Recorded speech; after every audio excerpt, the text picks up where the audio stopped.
Chapter 3.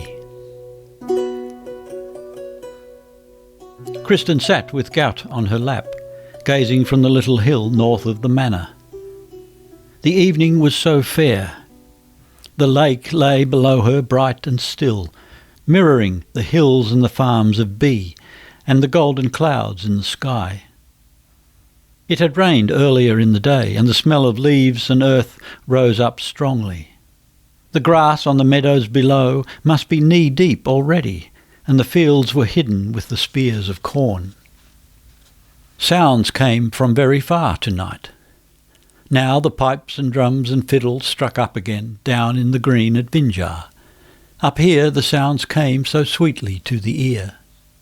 The cuckoo would fall into long spells of silence, and then send forth its call once and again from far off in the southern woods. And in all the groves round about the manor the birds whistled and sang, but in scattered notes and softly, for the sun was still high. The home cattle came tinkling and lowing out of the pasture above the courtyard gate. "See, see, my Gout will get his milk soon," she babbled to the child, lifting him up. The boy, as was his wont, laid his heavy head down on his mother's shoulder. Now and then he clung closer to her, and Kristin took it for a sign that he did take in somewhat of her petting and her prattle. She walked down to the houses. Before the door of the hall, Narkby and Björgulf were running about and trying to coax back the cat which had fled from them up onto the roof. But in a moment they set to work again with the broken dagger they owned in common, digging deeper the hole they had made in the earthen floor of the outer room. Dagrun came into the hall with goat's milk in a wooden pail, and the mistress gave Gout ladleful after ladleful of the warm drink.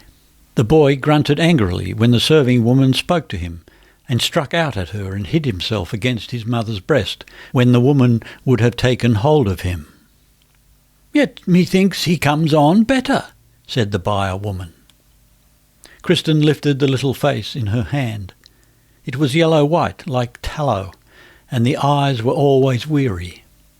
Gout had a great heavy head and thin, strengthless limbs. He would be 2 years old a week after Lawrence Mass, but as yet he could not set foot to ground, and he had but 5 teeth and could not speak a word. Sira Aleph said it was not rickets, for neither the alb nor the altar books had availed. High and low, wherever he went, the priest sought for some remedy for this sickness that was come upon Gout. She knew he remembered the child in all his prayers, but to her he could but say that she must bow in patience before the will of God, and she must give him plenty of warm goat's milk to drink. Poor, poor little boy of hers! Kristin hugged and kissed him when the woman was gone. So fair he was! She thought she saw he favoured her father's kindred. His eyes were dark grey, and his hair flaxen white, thick and soft as silk. Now he began to whimper again. Kristin got up and walked about the room with him. Little and thin as he was, he grew heavy after a while, but Gout would be content nowhere but in his mother's arms.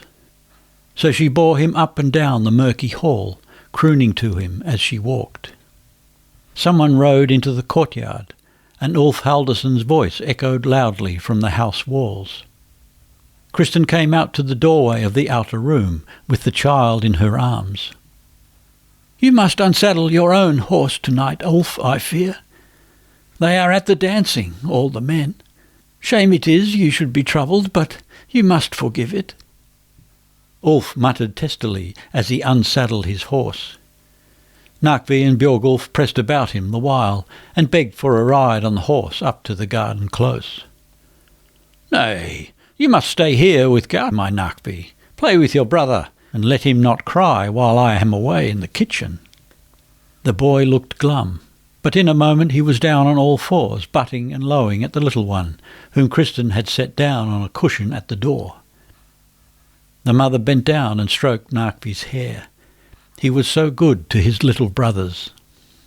When Kristin came back to the hall bearing the great platter on her arms, Ulf Haldarsson sat on the bench playing with the children. Gaut was happy with Ulf, if his mother were but out of sight, but now he whimpered at once and reached out after her. Kristin set down the platter and took Gaut in her arms.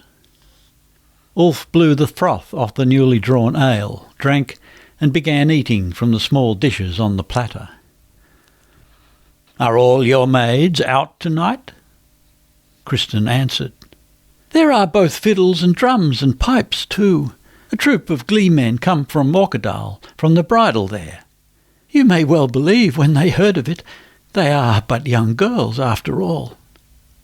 "You let them gad and frisk about their fill, Kristin. A man might think you were afraid it would be hard to find a wet nurse here in this autumn." Without thinking, Kristin smoothed her kirtle down over her slender waist.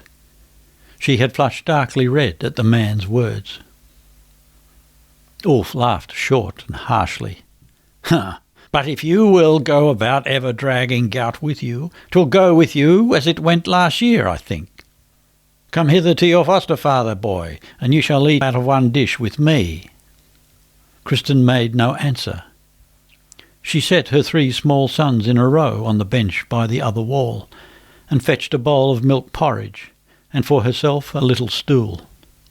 There she sat and fed them, though Narkvi and Björgulf grumbled. They would have had spoons to eat with themselves. One was 4 years old now, and the other nearly 3.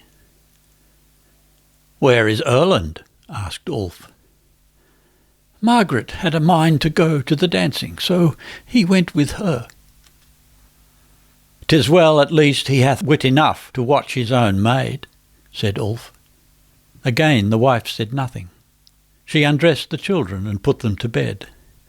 Gaut in the cradle, and the 2 others in her own bed. Erland had resigned himself to have them there, since she had grown well of a great sickness the year before. When Ulf was done, he stretched himself out on the bench.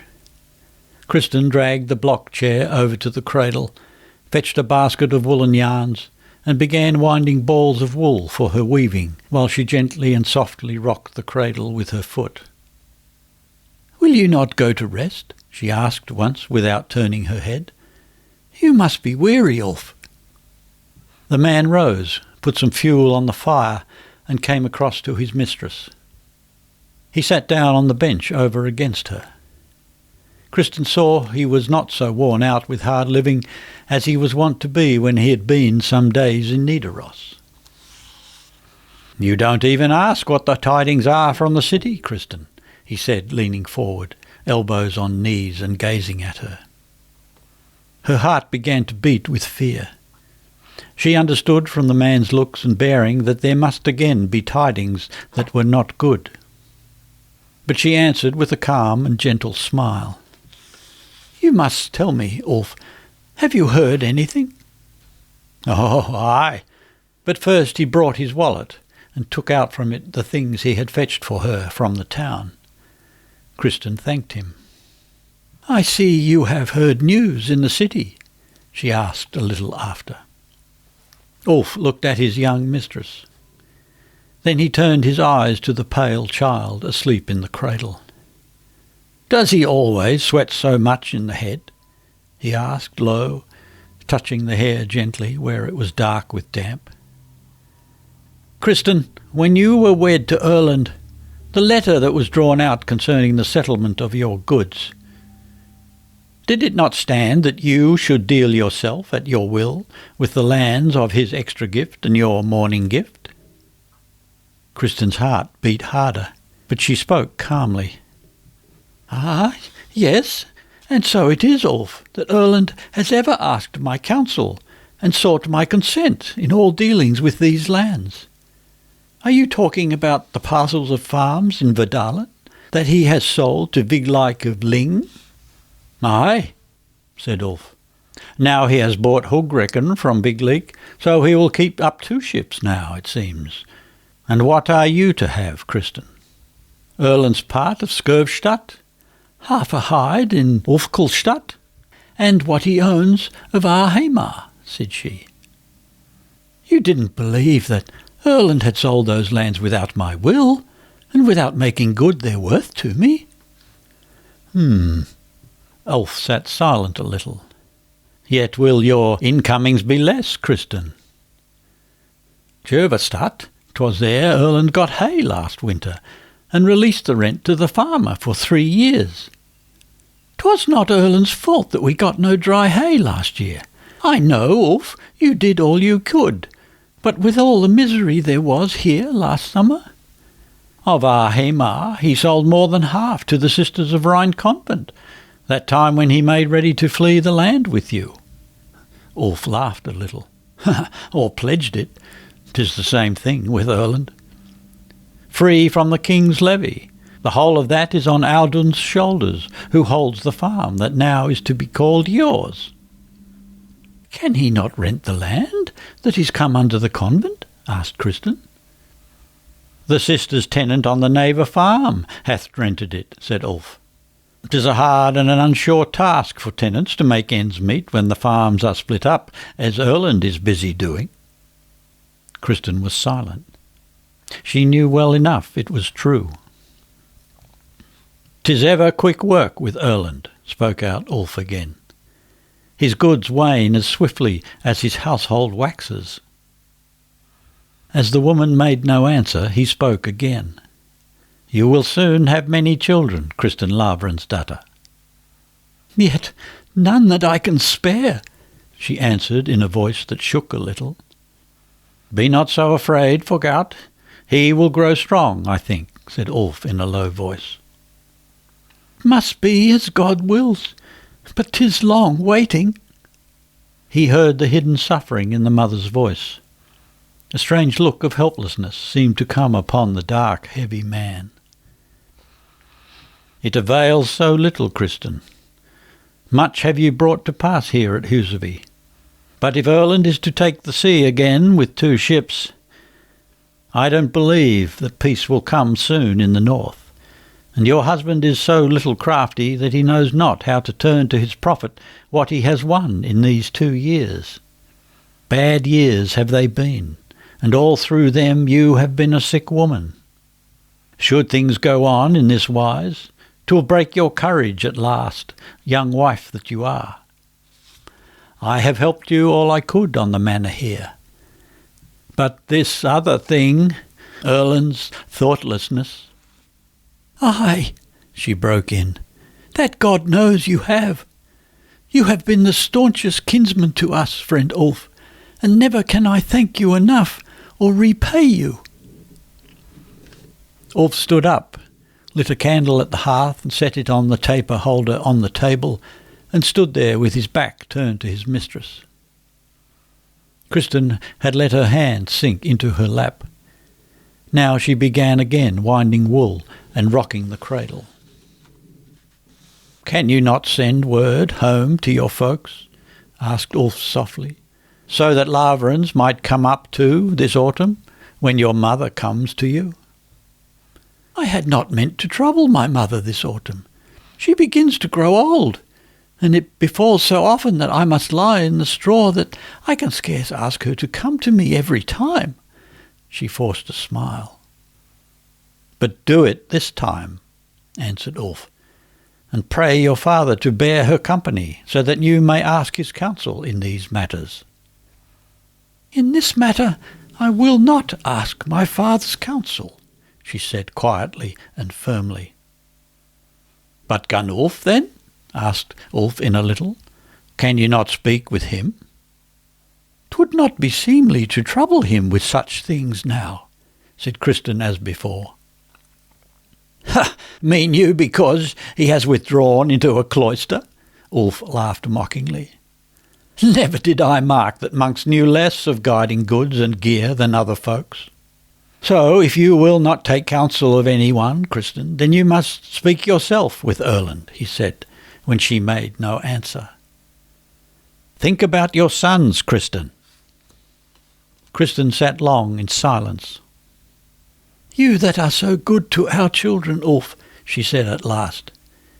Methinks that you should wed and have your own folk to care for, than that you should go on here, plaguing yourself with Erland's and my troubles. Ulf turned towards the woman. He stood with his hands grasping the table edge behind him, and he looked at Kristin Lavransdatter. Still she was as straight and slim and fair as ever as she sat there.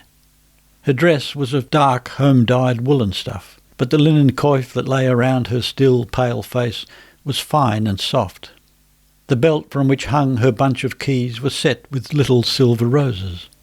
On her breast glittered 2 chains bearing crosses. The great one with gilded links hung down well nigh to her waist. 'Twas that one she had had of her father. Above lay the thin silver chain with the little cross that Orm had prayed them to give to his stepmother, and say that she should wear it always. As yet she had arisen from each child-bearing fair as ever, only a little stiller, with the weight on her young shoulders a little heavier. A little thinner in the cheeks, the eyes a little darker and more sad under the broad white forehead, the mouth a little less full and red. But it was like her comeliness would be worn away ere she was many years older, if things went on as they were going. Don't you think, Ulf, it were happier for you if you settled down on your own farm? She went on again. You have bought 20 marks worth more of Skjoldverkstad land, Erland said. You own nigh half the farm now. And Isak has but the one child. Asa is both comely and kindly and a notable woman, and she seems to like you. Oh, yet will I not have her, if I must marry her, the man said gruffly, with a harsh laugh. And Isaksdatter is too good. His voice changed. I never knew other father than a foster father, Kristin, and I think 'tis my lot that I shall have no children either, but foster children. Nay, I will pray Virgin Mary that you may have better fortune, kinsman. I am not so young either. 35 winters, Kristin, he laughed. Not much more, and I might be your father. Nay, but then you must have sinned full early, answered Kristin, striving to speak lightly and laughingly. Will you not go to bed now? Asked Ulf soon after. Yes, in a little. But you must be weary, Ulf. You should go to rest. The man bade her good night quietly and went out. Kristin took the candle from the board and looked in by its light at the 2 boys sleeping in the box bed. There was no matter on Björgulf's eyelashes. God be thanked for that. There had been fair weather for a while past. As soon as the wind came a little keen, or the weather was so rough that the children must play within by the hearth fire, his eyes grew sore. She stood long looking at the 2. Then she bent over Gout in the cradle. They had been as fresh and healthy as little birds, all her 3 young sons, until the sickness came to the countryside last summer. Folk called it the scarlet fever. It carried off children from the homes all around the fjord, so that 'twas a piteous thing to see or hear tell of. She had been granted grace to keep all hers, all her own. For 5 days and nights had she sat by the southern bed, where they lay, all 3, with red spots over all their skin, and sick eyes that shunned the light, the little bodies fiery hot. She sat with her hand under the coverlid, patting the soles of Björgulf's feet, and sang till her slender voice was sunken to a hoarse whisper. Björgulf was the least sick and the most restless. If she stopped singing but for a moment, he would cast the coverlid off him at once. Gout was only 10 months old. He was so deathly sick she deemed he could not live. He lay at her breast, wrapped in rugs and furs, and had no strength to suck. She held him in one arm and patted Björgulf's foot soles with the other hand. From time to time, when it chanced that all three slept for a little space, she would lay herself down on the front of the bed beside them, fully clothed.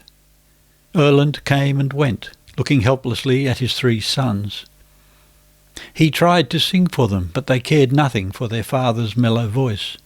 'Twas their mother they would have sing, though she had no singing voice. The serving women hovered round and would have had their mistress spare herself. The men came and asked tidings. Orm tried to make sport for his little brothers. Margaret Erland sent away to Osterdal by Kristin's counsel. But Orm was set upon staying. Besides, he was grown up now. Sara Eilif sat by the children's bed when he was not out visiting his sick. Much toil and sorrow stripped the priest of all the fat he had laid on at Huseby. It went hard with him to see so many fair young children die, and some grown folks died too. The 6th evening all the children were so much better that Kristin promised her husband that tonight she would take her clothes off and go to bed. Erland proffered to watch along with the maids and call her if there were need. But at the supper board she saw that Orm's face was a fiery red, and his eyes shining with fever. He said 'twas nothing, but suddenly he started from the table and went out. When Erland and Kristin followed, they found him vomiting in the courtyard.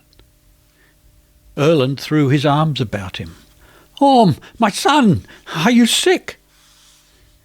"My head is aching so," moaned the boy, and let it sink heavily on his father's shoulder.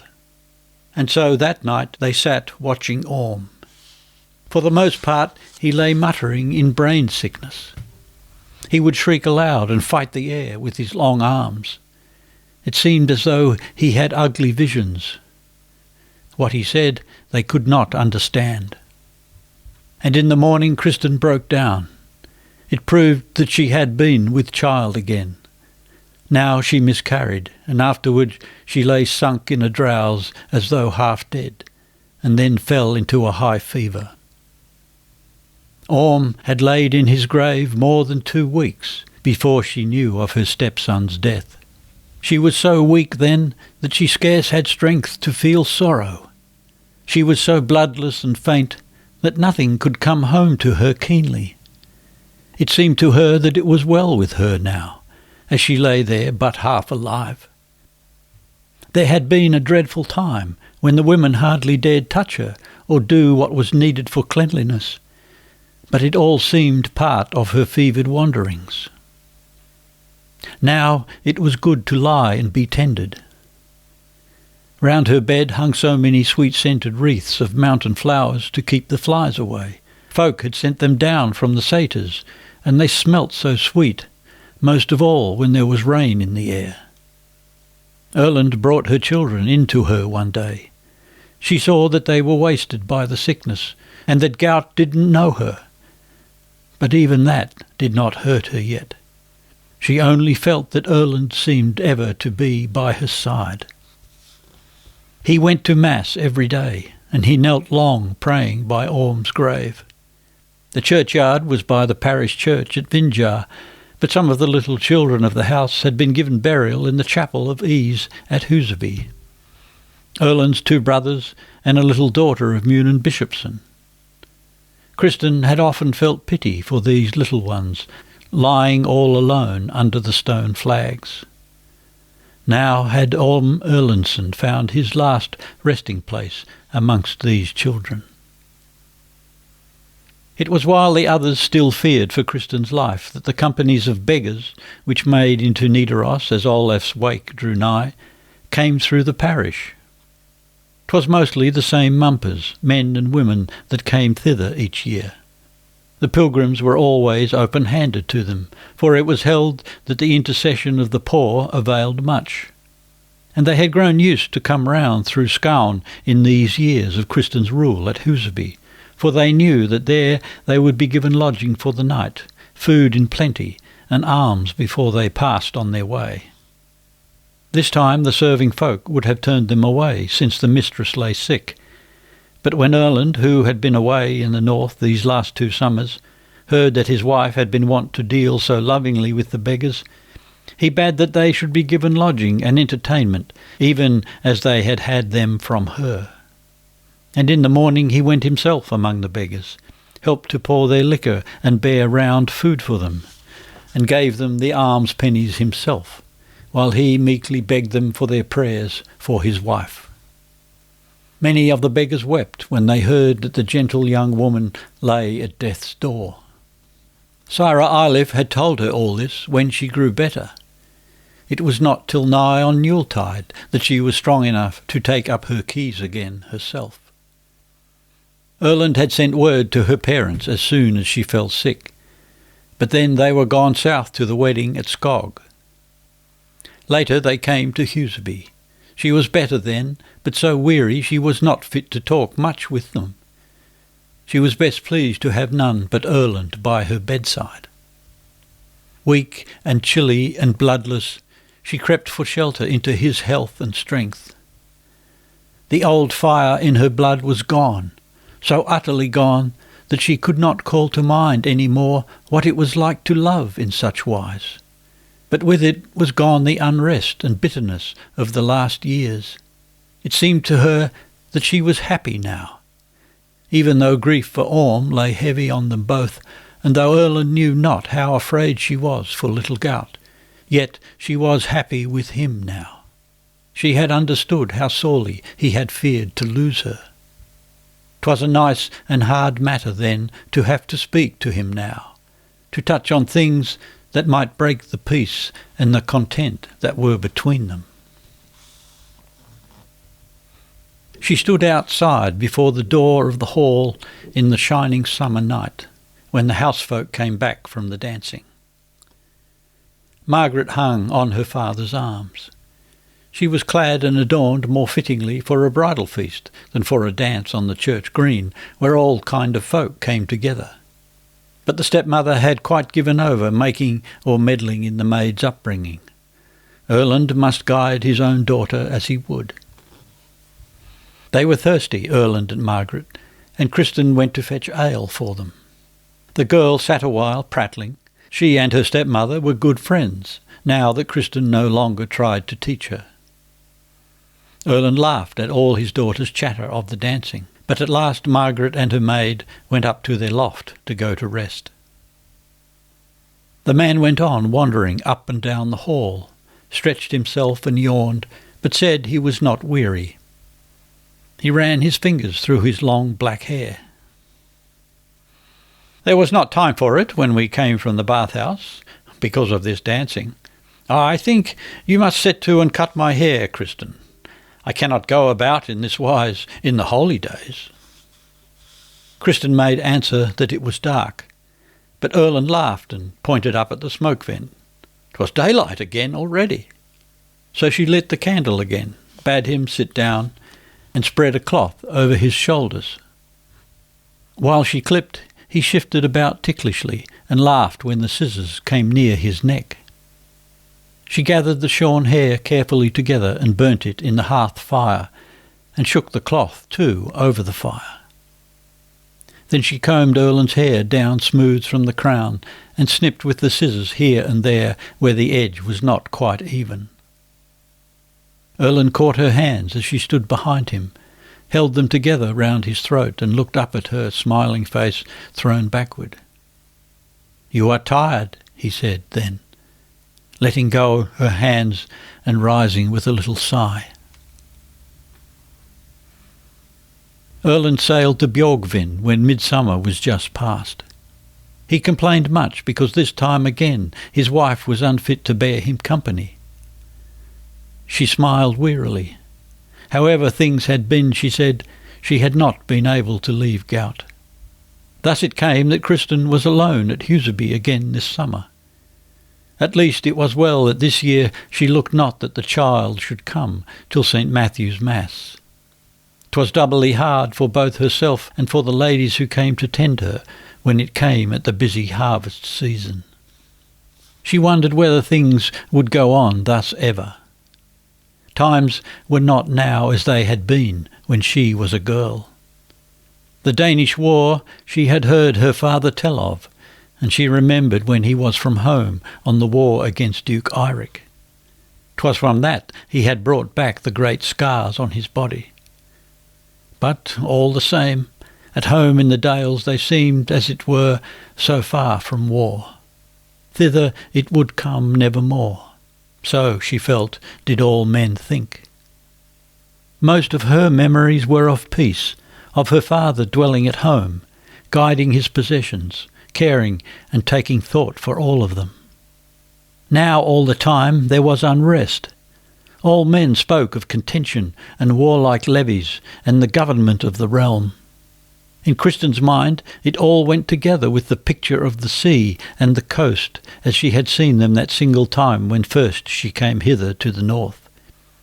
Along the coast they came sailing, men that had their heads full of counsels and plans and counterplans and deliberations, spiritual lords and laymen. Among these did Erland belong by his high birth and his riches. But she felt that he stood but half within their circle. She pondered much on why it was that he stood thus, half without. What were his fellows' real thoughts of him? When he was but the man she loved, she had never asked such questions.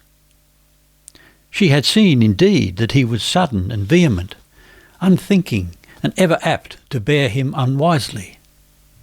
But then she had found excuses for all, had never troubled to think what his humour might bring down upon them both.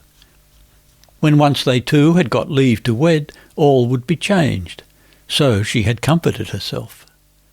Sometimes she felt dimly that 'twas not till the hour when she knew they two had given life to a child that she had begun to think, what manner of man was Erland, he whom folk called light-minded and unwise, a man in whom none could trust? She had trusted in him. She remembered Brynhild's loft. She remembered how the bond between him and that other had been cut asunder in the end. She remembered his dealings after she was his lawfully betrothed bride. But he had held fast to her, in despite of all rebuffs and abasements. And she had seen that now too he would not lose her for all the gold on earth. She could not but think of Hafthor of Godoy. Ever when they had met, he had been dangling about her with toying gallantry, but she had never been troubled for this. She thought it was but his fashion of jesting. She could scarce believe nothing else even now. She had liked the comely gamesome man. Aye, she liked him still. But that anyone could deem such things to be but a jest, no, that she could not understand. She had met Hafthor Grout again at the royal banquets at Nidaros, and he hung about her there too after his wont. One evening he got her to go with him into a loft room, and she lay down with him on a made-up bed that was there. At home in the Dales she could never have thought of doing anything of the kind. There was no custom at the feasts for men and women to steal aside, thus alone, two and two together. But here all were used to it, and it seemed not that any found it unseemly. 'Twas said it was a fashion of the knights and ladies in foreign lands. When first they came in, Lady Elin, Sir Erling's wife, lay on the other bed with a Swedish knight. She would hear that they were talking of the king's earache. The Swede looked pleased when Lady Elin made a motion to get up and go back to the hall. When she understood that Hafthor meant in sober sadness what he prayed her for as they lay there talking, she had been so amazed that she seemed unable either to be afraid or greatly angered. Were they not both of them wedded, and had not both had children by their wedded spouses? She felt she could never have fully believed before that such things happened, even after all she herself had done and gone through. No, this she must have believed could not befall. Laughing and gay and coaxing had Hafthor been with her. She could not bring herself to say he had tried to lure her astray, for that he had not been earnest enough, and yet it seemed he would have had her do the deadliest sin. He stepped down from the bed the moment she bade him begone. He had grown meek enough, but he seemed more amazed than ashamed, and he asked in sheer disbelief, did she truly dream that married folk were never unfaithful? Sure, she must know that few men could swear they had kept no paramours. Women, maybe, were somewhat better, but truly. Did you believe then, too, when you were a young maid, everything the priests preach of sin and such like? He asked. But then I understand not, Kristin Lavransdatter, how it could come to pass that Erland had his will with you. He had looked up into her face, and her eyes must have spoken, though not for anything would she have talked with Hafthor of this. For 'twas in a high singing voice of wonderment that he said, "The like of this I had thought was but a thing they told of in songs and ballads." She had told no one of this, not even Erland. He liked Hafthor well, and truly it was fearful that there could be any folk as light-minded as Hafthor Grout, but 'twas as though she could not feel that it touched her at all. Nor had he ever tried to be too free with her since. He had but sat and stared when they met, his sea-blue eyes wide with wonderment. No, if Erland were light-minded, at least it was not in that way. And she thought, was he so unwise? She saw that folk startled at things he said, and afterward laid their heads together over them. There was often much right and reason in what Erland Nikolausen put forth. 'Twas but that he never saw what the other great folk never lost from sight, the cautious heedfulness with which they kept watch on each other. Trickery, Erland called it, and laughed his reckless laugh, which nettled folk somewhat, but disarmed them in the long run. They then, too, would laugh and slap him on the shoulder, saying that he might be sharp-witted enough, but short-witted he was for sure. Then he would undo the work of his own words with wanton and malapert jesting, and folk would suffer much of that from Erland. Dimly his wife felt, and was humbled by the feeling, why all men bore with his flippant tongue. Erland would flinch and give way the moment he met a man who stood firmly by his own judgment. Even if to Erland the judgment seemed folly, he would yet give up his own, whatever the matter might be, but would cover his retreat with fleering talk about the man. And folk were well content to know that Erland had this timorousness of mind, reckless as he was of his own welfare, hungry for adventure, and desperately in love with every peril that could be met by force of arms. After all, they felt they need not be too much disquieted by Erland Nikolausen. The year before, when the winter was well nigh gone, the High Steward had been in Nidaros, and he had brought the little king with him. Kristin had been in the city for the great banquet in the palace. Still and stately she had sat in her silken coif, bearing her red bridal dress with all her richest adornments, amidst the most high-born ladies in the court. With watchful eyes she had followed her husband's doings among the men, watched and listened and pondered, even as she watched and listened and pondered wherever she went with Erland, or whenever she marked that folk spoke of him. One thing and another she had understood.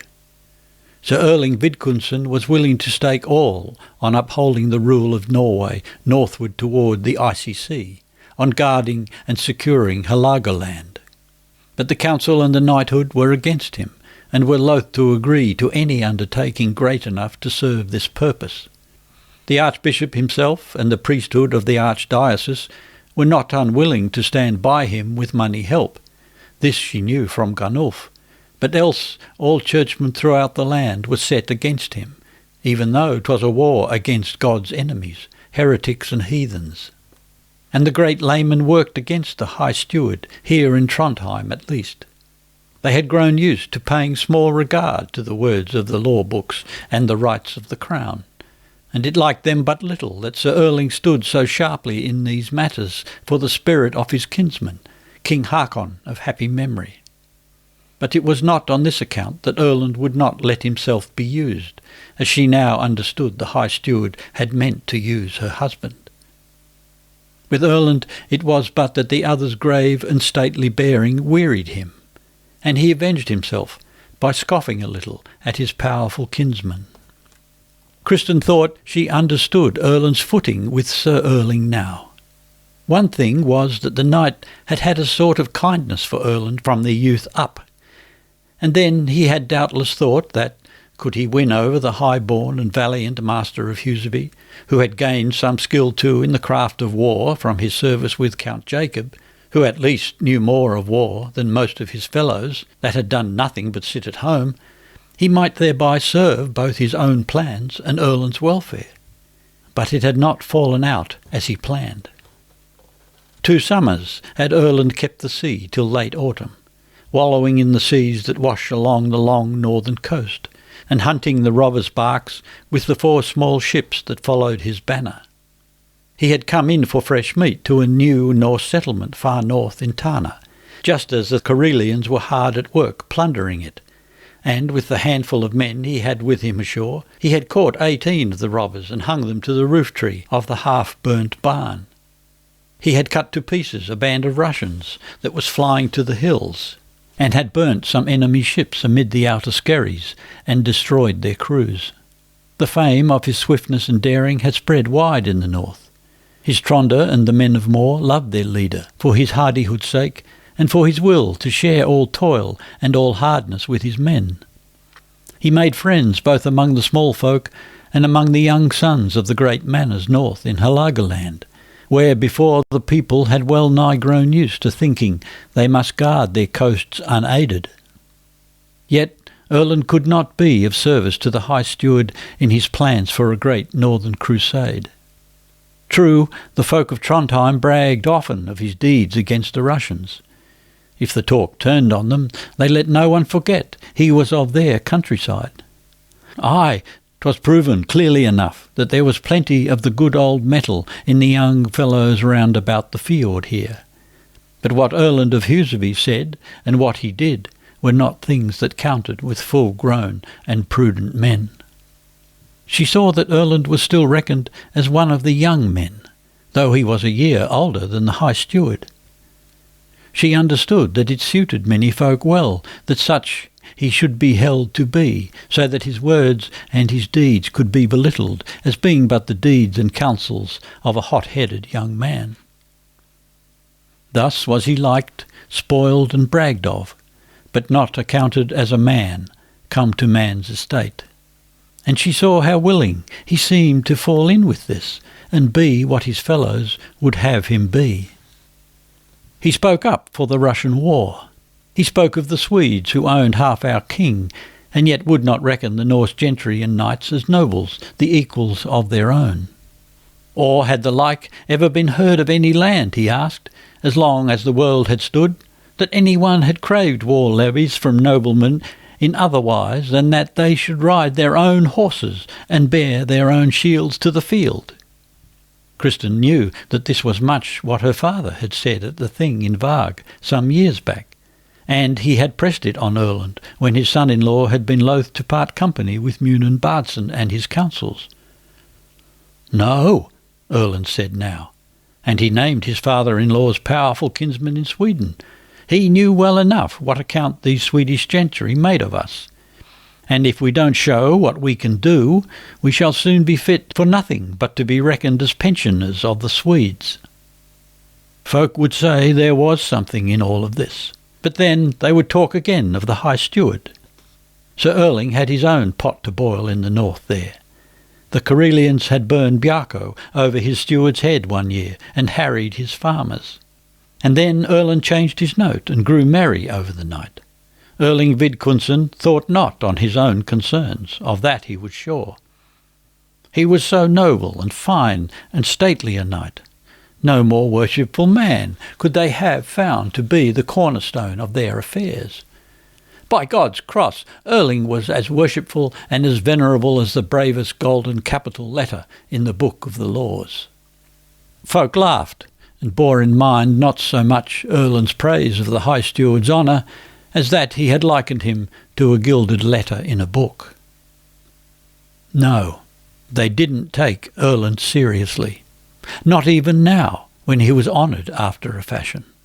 But in those days when, young and headstrong and desperate, he had lived in whoredom with a woman and would not put her away in despite of king's command and church's ban, then they had taken him sadly enough, turning their backs on him in furious wrath over his godless and shameless life.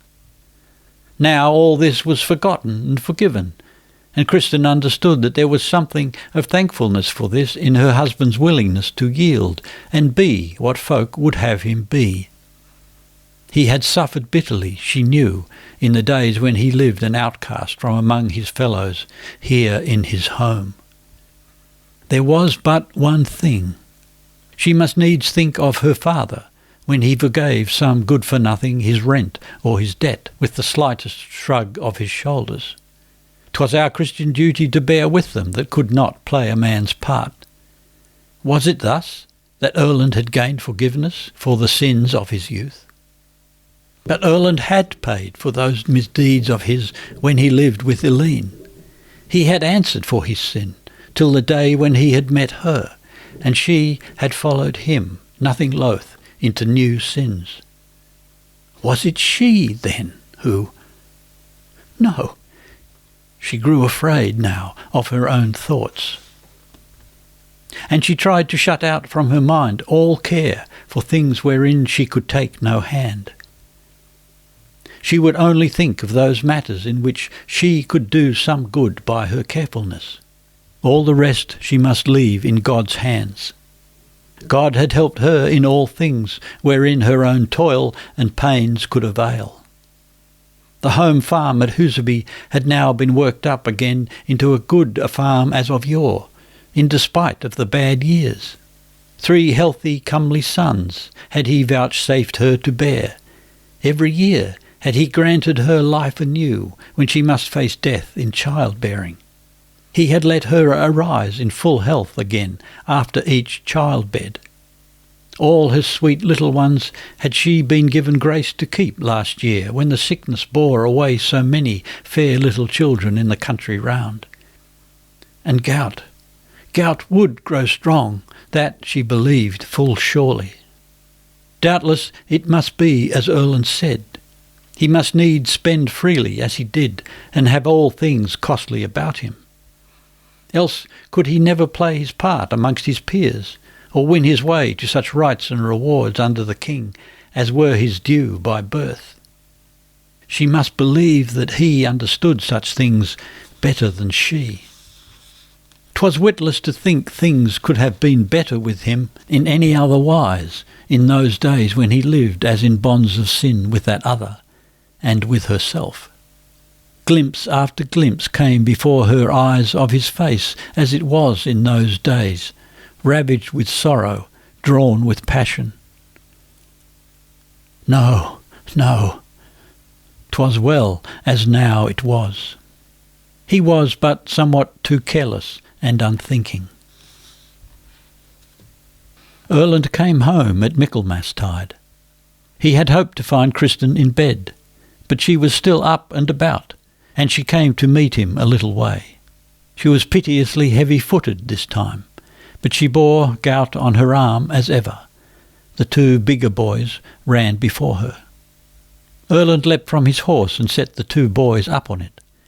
Then he took the little one from his wife and would have borne him. Kristin's white, worn face lighted up when gout showed no fear of his father. It sure must be that he knew him again. She didn't ask anything of her husband's doings.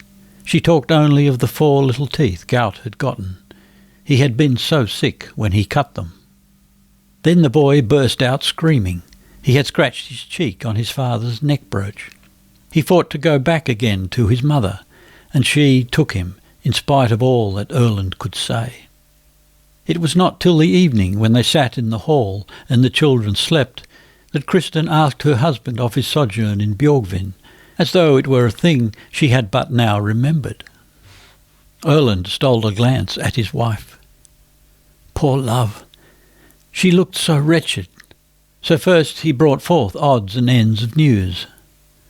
Erling had prayed him to greet her and give her this. 'Twas a bronze dagger, green and eaten up with copper rust. They had found it on a stone heap out at Giske. They said such things would be good to lay in the cradle if 'twere rickets that ailed gout. Kristin wrapped the cloth about the dagger again, rose toilsomely from her chair and went across to the cradle. She put the little bundle in amongst all the other things that already lay there under the coverings. A flint axe found in the earth, some beaver grease, a little cross of Matserion, heirloom silver, a fire steel, roots of purples and finger fern.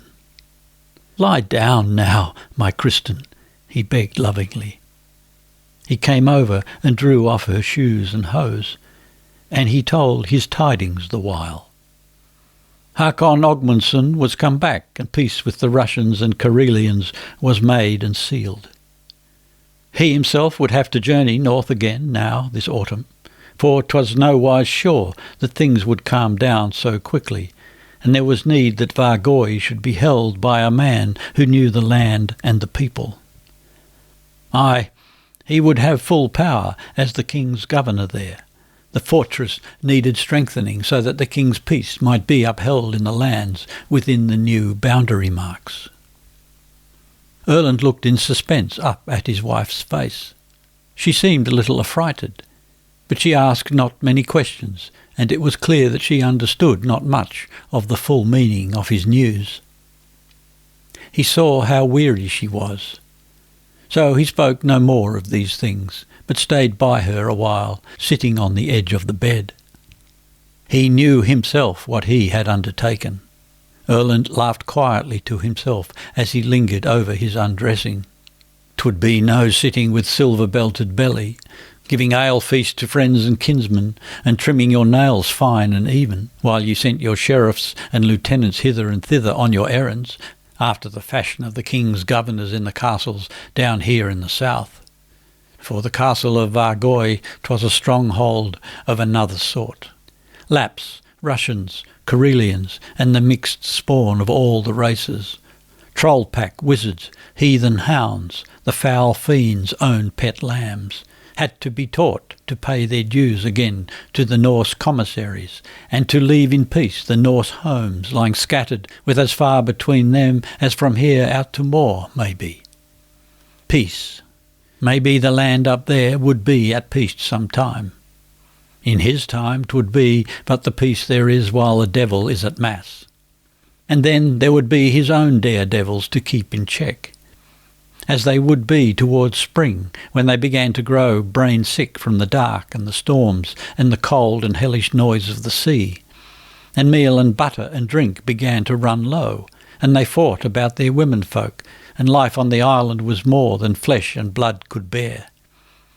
He had seen something of it when he was there with Gisa Gull as a young lad. 'Twould be no bed of roses. Ingolf Pete, the man there now, 'twas a good a man enough, but Erling was right. A man from the knighthood must take things up there in hand. Till this was done, no one would understand that 'twas the Norse king's firm intent to uphold his rule over the land. In that land he would be stuck like a needle in a blanket. The nearest Norse parish down at Malang, the devil knows how far. Ingolf was a worthy fellow when he had someone over him. He would give Ingolf the command of Hugrekken. Margeigren was the finest ship of them all. He had proved that now. Erland laughed softly and happily. He had said it to Kristin so often, that this was one mistress that she would have to put up with. He was wakened by the noise of a child crying in the dark. Over in the bed by the other wall he heard Kristin moving and speaking coaxingly in a low voice. It was Björgulf that was crying. Sometimes the boy would wake in the night and could not open his eyes for the matter on the lashes, and then the mother would wet them with her tongue. It had ever seemed to him ugly to look on. Kristin lulled the child softly. The thin, small tones of her voice irked him. Erland remembered what he had dreamed. He was walking somewhere on a rocky strand. It was ebb tide, and he leapt from stone to stone. The sea lay pale and bright. Looking at the tangle far outside, 'twas like a still, clouded summer night. No sun. Against the silvery light at the fjord mouth, he saw his ship lying at anchor, black and slender, rocking gently, gently on the swell. There was an unearthly sweet smell of sea and seaweed. His heart within him grew sick with longing. Now, in the darkness of the night, lying here in the guest bed with the long-drawn tones of the nurse's lullaby chafing at his ears, now he felt how great his longing was. Away from his home and the children that the house overflowed with, away from talk of husbandry and housefolk and tenants and young ones, and from the heart-heaviness for her who was ever sick and ailing, and whom he must for ever pity. Erland pressed his clenched hands over his heart. It was as though it had ceased beating and did but lie shaking with fear in his breast. He longed to leave her. When he thought on what she was to go through, weak and strengthless as she now was, it might come at any moment, he knew.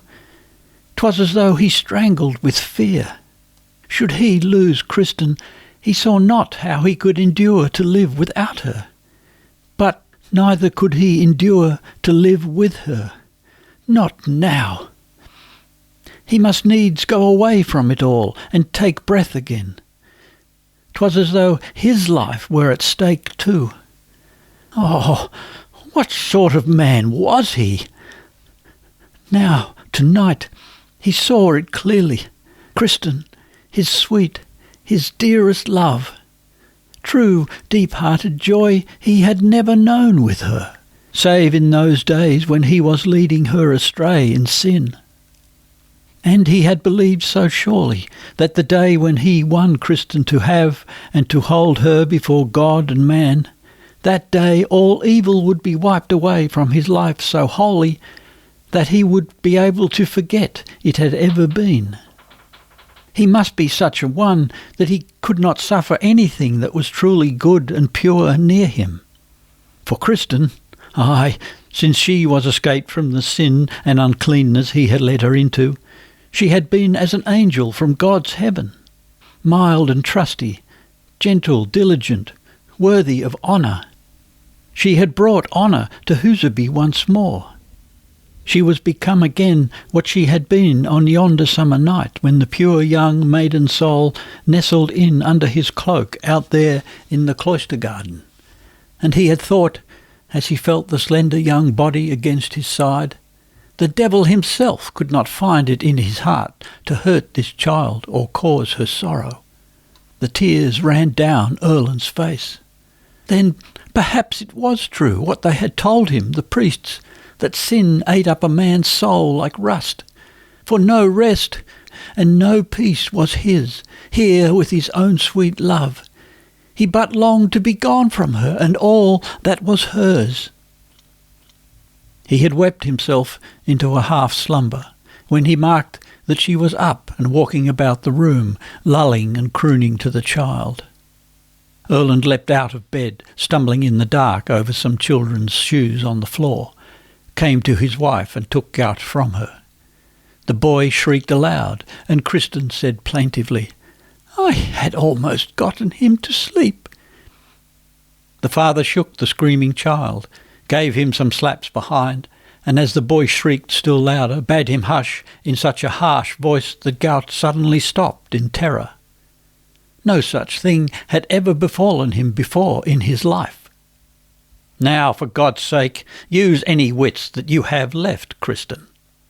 His vehemency seemed to strip him of all strength as he stood there in the pitch-dark room, naked, shivering and half awake, with a sobbing child in his arms.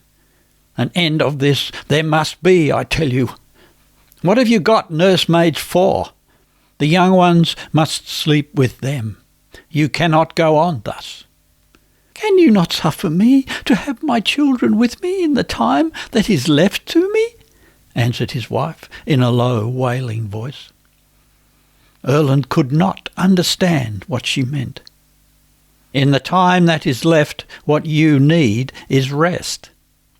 Lay down now, Kristin," he begged more mildly. Took out with him to his own bed, lulled the child a little, and groped in the darkness till he found his belt on the bedstep. The small silver scales it was set with clinked and tinkled as the boy played with it. "The dagger is not in it?" asked Kristin fearfully from her bed, and Gout set up a fresh howl when he heard his mother's voice. Erland hushed him again and tinkled the bell, and at last the child gave way and grew quiet. Poor miserable little soul! Maybe one should scarce wish he might grow up.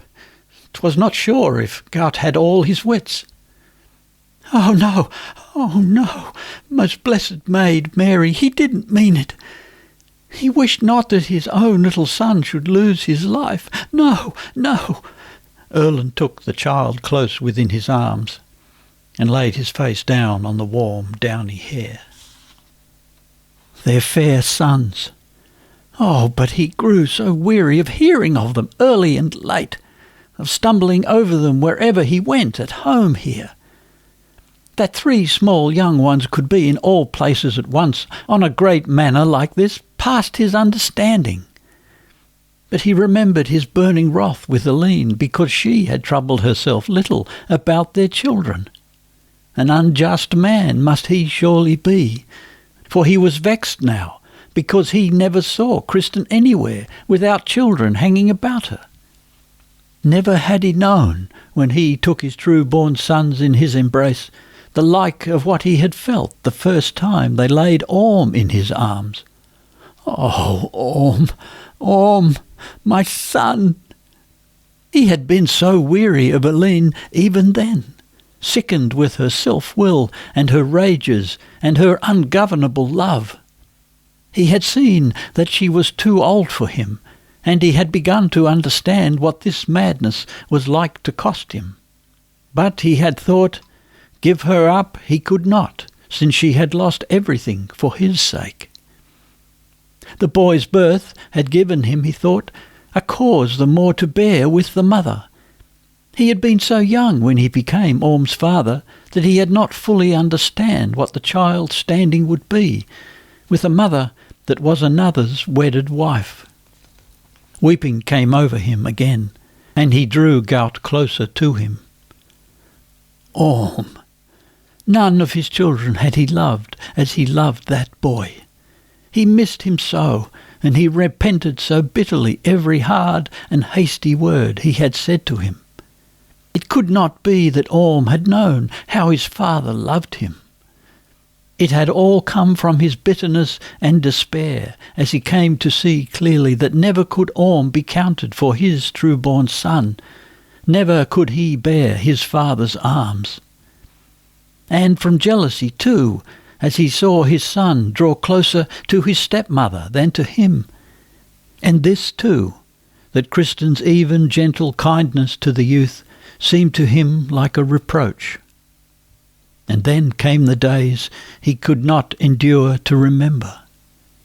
Orm lay in the loft room in the dead straw, and the women came and told him they thought not that Kristin could live through her sickness. They dug Orm's grave over in the chapel and asked if Kristin were to lie there or were to be taken into St. Gregory's and buried where his father and mother lay. Oh, but... And at this he held his breath in fear. Behind him lay all his life, filled with memories he had fled from, because he could not endure to think of them. Now, tonight, he saw it. He could forget, after a sort, in the daily fellowship with his kind. But he could not so guard himself that it didn't rise up in some such hour as this. And then 'twas as though an evil spell had robbed him of all courage. Those days at Haugen, at most times he had well nigh managed to forget them. He had not been at Haugen since yonder night he and Bjorn had driven away from it, and he had not seen Bjorn and Askild since his wedding day. It was Sir Bjorn he had been afraid to meet, and now he thought of what Munin had told him. 'Twas said they walked there. Haugen was so haunted now that the houses stood empty. No one would live there, not if they were given the farm free. Bjorn Gunnarsson had had a kind of hardihood that Erland knew he could never attain to. He had been steady of hand when he stabbed his wife, right in the heart, Munin said. 'Twould be 2 years next winter since Bjorn and Lady Askild died. No smoke had been seen from the houses at Haugen for a week, and at last some men plucked up heart and went thither. Sir Bjorn lay in the bed with his throat cut across. He held his wife's body in his arms. Before the bed, on the floor, lay his bloody dagger. No one doubted how this had come to pass. Yet did Munin Bardson and his brother so order things that the two were buried in hallowed ground. 'Twas put about that it might well have been robbers, though the chest with Bjorn and Askild's goods was untouched. The bodies were untouched by rats or mice. The truth was, such vermin were not to be found at Haugen, and folk took this for a sure sign of the lady's skill in witchcraft. Munin Bardson was fearfully shaken by his mother's end. He had set forth straight away on pilgrimage to St. James of Compostela. Erland remembered the morning after the night his own mother died. They lay at anchor inside Moldoy Sound, but the white fog was so thick that 'twas but in short moments now and then they caught a glimpse of the cliff wall they lay close under. Yet did it give back a muffled echo of the hollow sounds as the boat rowed landwards with the priest. He stood in the forepart and watched them row away from the ship. All things he came near were wet with the fog. The wet stood in beads on his hair and his clothes, and the stranger priest and his acolyte sat in the boat's bow, crouched with updrawn shoulders over the sacred elements in their lap. They looked like hawks in rainy weather. The oar-strokes and the creaking of the rowlocks, and the echoes from the cliff sounded on faintly long after the boat was blotted out in the fog. Then he too had vowed a pilgrimage. He had had but one thought then, that he must see again his mother's sweet and lovely face as it had been of old, with the soft smooth skin of palest brown. Now she lay dead below there, with face ravaged by the fearful sores that cracked and oozed small drops of moisture when she had tried to smile to him. Was it his fault that his father had met his return in such a fashion, or that he had turned him then to one who was outcast like himself? And after that he had thrust all thought of pilgrimage from his mind, and had not troubled to think of his mother any more.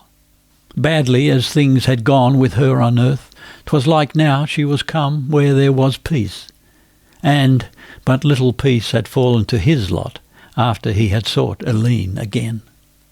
Peace. Only once in his life, it seemed now, had he known it. That night, when he sat behind the stone wall out towards the woods by Hofen and held Kristin in his lap, sleeping her soft, secure, unbroken, childlike sleep. Not for long had he been able to refrain from breaking that calm, and it was not peace that he had found with her since. That he found with her now, though he saw that all others in his home found peace with his young wife. And now his one longing was to be gone, to strife again. He longed wildly for that outermost barren rock, for the sea thundering round the northern forelands, for the endless coast and the mighty fjords where all manner of snares and pitfalls might await him, for the folks whose tongues he knew but by bits and scraps, for their sorceries and fickleness and slippery wiles, for war and the sea and the song of his men's weapons and his own. He fell asleep at last, but wakened again. What was it he had just been dreaming? Ah, yes, black lap girls, something half forgotten that had befallen when he was in the north with Gisør, a wild night when they had all been crazed with drink. And here he lay with his little sick son in his arms and dreamed such dreams. He grew so frightened of himself that he dared not try to sleep any more, and he could not endure to lie awake. Ah, truly he must be an unhappy wretch. Stiff with dread, he lay unmoving and felt the heart tolling in his breast, while he longed for the dawn to release him. He talked Kristin over into keeping her bed the next day, for he felt he could not bear to see her go dragging herself about the house in such wretchedness. He sat by her and played with her hand. She had had the comeliest arms, slim, but so round that the fine small bones in the slender joints were not seen. Now they stood out like knots on the gaunt arms whose skin on the underside was more blue than white. Outside it blew and rained till the water came streaming from the hillsides. Once, well on in the day, as he came down from the armoury, he heard Gout screaming somewhere in the courtyard. In the narrow passage between two houses he found his 3 small sons sitting in the midst of the runnels splashing from the roofs. Narkby held the little one tight while Björgulf tried to force a living earthworm into his mouth. He had his hand quite full of writhing pink worms. The boys stood with injured looks when their father seized and scolded them. 'Twas old Arne, they said, that had told them of it. Gout would get his teeth without pain or trouble if they could but get him to take a bite or two of living earthworms. All 3 were dripping wet from top to toe. Erland roared out for the children's nurses. They came rushing, one from the right shop and one from the stable. Their master cursed them heartily, then thrust Gout under his arm like a sucking pig and drove the others before him into the hall. Soon after, the 3 were sitting dry and happy in their blue holy day kirtles on the step before their mother's bed. Their father had drawn up a stool for himself, and he chatted and romped and, laughing, hugged the young ones to him, to deaden in his own mind the memory of last night's fear. But the mother smiled happily to see Erland playing with their children. Erland kept a Lapland witch, he said. She was 200 winters old and dried up till she was no bigger than that. He kept her in a skin bag in the great chest that stood in the ship house. Food? Aye, she got food. Every Yule night the thigh of a Christian man. She got through the whole year on that. And if they were not good and quiet and ceased not plaguing their mother that was so sick, they should go into the skin bag too. Mother is to have our little sister. That is why she is sick, said Narkby, proud of having the clue to the riddle. Erland pulled the boy by the ears onto his knee. Aye, and when she is born, this sister of yours, I will have my old Lap hag throw a spell over you 3, and you shall turn into white bears and root about in the wild woods. But my daughter shall inherit all my goods and gear. The children shrieked and clambered up to their mother in her bed.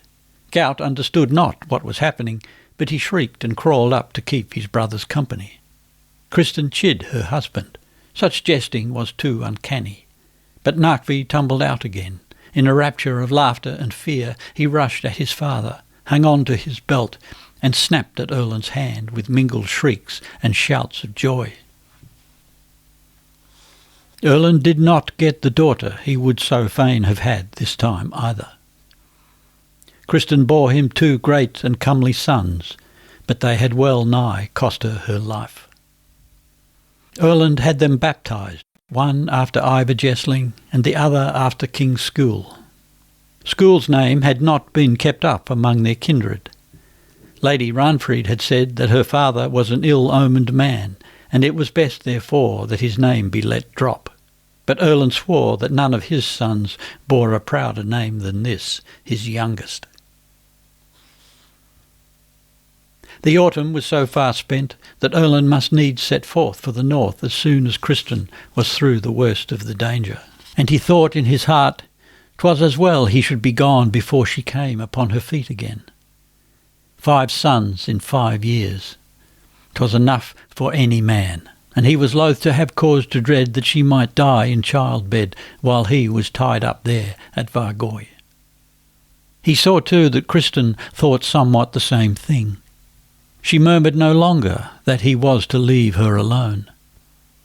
She had taken each child as it came as a precious gift of God, and the troubles it brought as things she must bear without repining. But this time it had gone so fearfully hard with her that Erland saw 'twas as though all her heart had been wrung out of her. She lay there, her face yellow as clay, and looked on the 2 small bundles of swaddling clothes by her side, and her eyes were not so happy as when she had gazed first on the others. Erland went through the whole journey north in his thoughts as he sat beside her. A hard voyage it would be, perhaps, so late in autumn, and strange to come up there into the long night.